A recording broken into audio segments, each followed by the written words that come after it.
Assalamu alaikum warahmatullahi wabarakatuh everyone. Welcome back to my another kinds of video. So I hope that you are great and well. So আবার আপনাদেরকে সুস্বাগতম আমার নতুন একটি lesson এবং ক্লাসে। আশা করি আপনারা সবাই ভালো আছেন।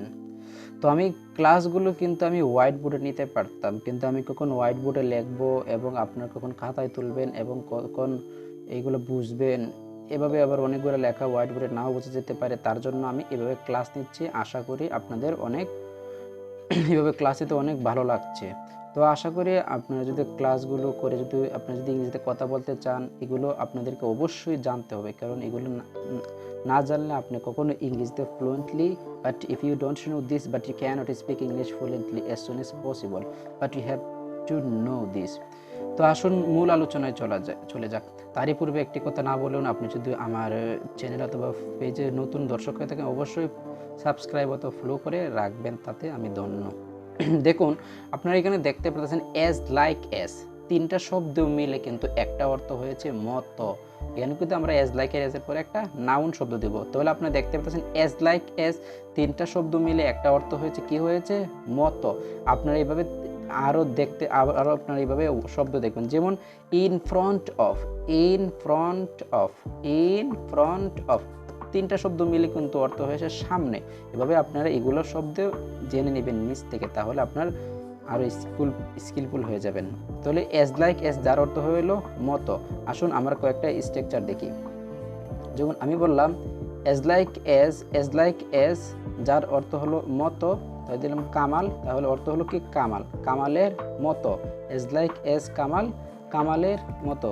যেমন দিলাম এজ লাইক এজ আস, আমাদের মতো। এখানে আস অর্থ আমরা যে কিনা আমরা, তার হচ্ছে এজ লাইক এজ, আর যার অর্থ হলো মতো, আর আস অর্থ আমাদের, তাহলে আমাদের মতো।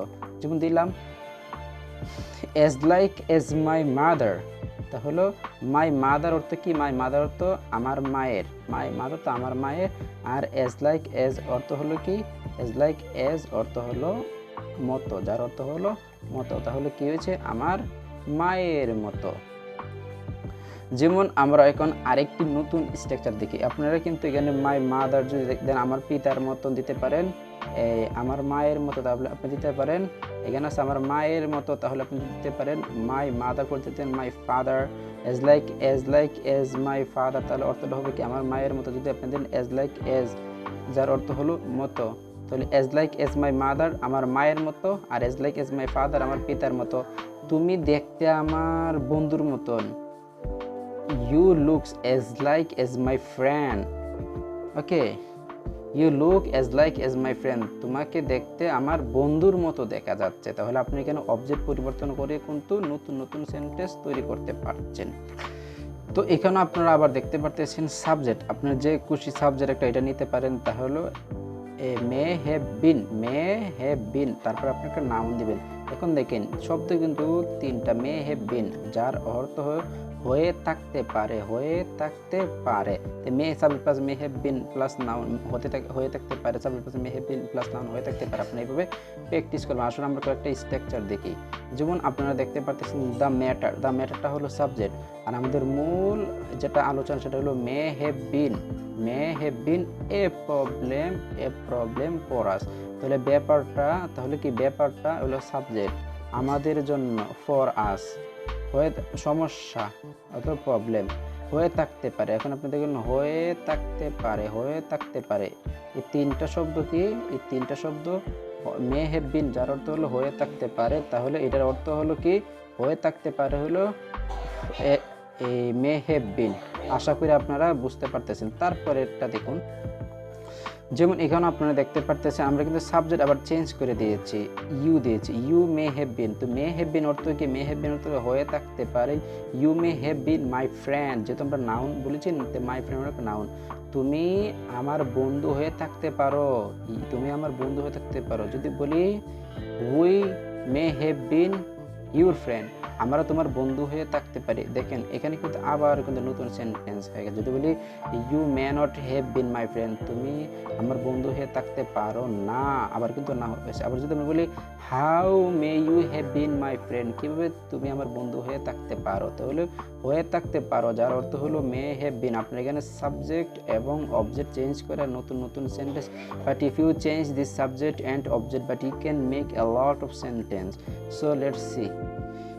এখন দেখুন, I subject, may have been your English teacher, আমি তোমার ইংরেজি শিক্ষক হয়ে থাকতে পারি।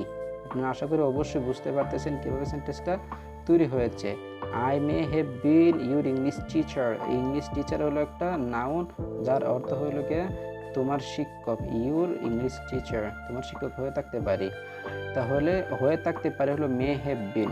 আপনারা যদি আরও উদাহরণ দেখেন, যেমন আমি বললাম may I have been your husband, আমি কি তোমার স্বামী হয়ে থাকতে পারি, কারণ হাজব্যান্ড অর্থ স্বামী। যদি বলি may I have been your wife, আমি কি তোমার স্ত্রী হয়ে থাকতে পারি। May I have been your father, আমি কি তোমার পিতা হয়ে থাকতে পারি। May I have been your friend, may I have been your student, আমি কি তোমার ছাত্র হয়ে থাকতে পারি। এভাবে আপনারা আরও এখানে একটা প্রশ্নবোধক হবে। এভাবে আপনারা আরও নতুন নতুন সেন্টেন্স তৈরি করতে পারেন। যখন যদি আপনারা যদি বলেন মে not I have been your husband, আমি কি তোমার স্বামী হয়ে থাকতে পারি না, মানে এখানে মেয়ের পর একটা নেগেটিভ দেন, নট দেন, তাহলে একটা নেগেটিভ সেন্টেন্স হয়ে যায়। How may I have been your husband, আমি কিভাবে তোমার স্বামী হয়ে থাকতে পারি, এটা কিন্তু আবার একটা সেন্টেন্স হয়ে গেছে। হাউ ডাব্লিউএইচ কোয়েকশন দিয়ে কিন্তু আপনারা সেন্টেন্স তৈরি করতে পারতেছেন। দেখেন মে হ্যাভ বিন, আবার যখন মেটা আনছে এটা ইন্টারগেটিভ সেন্টেন্স হয়ে গেছে।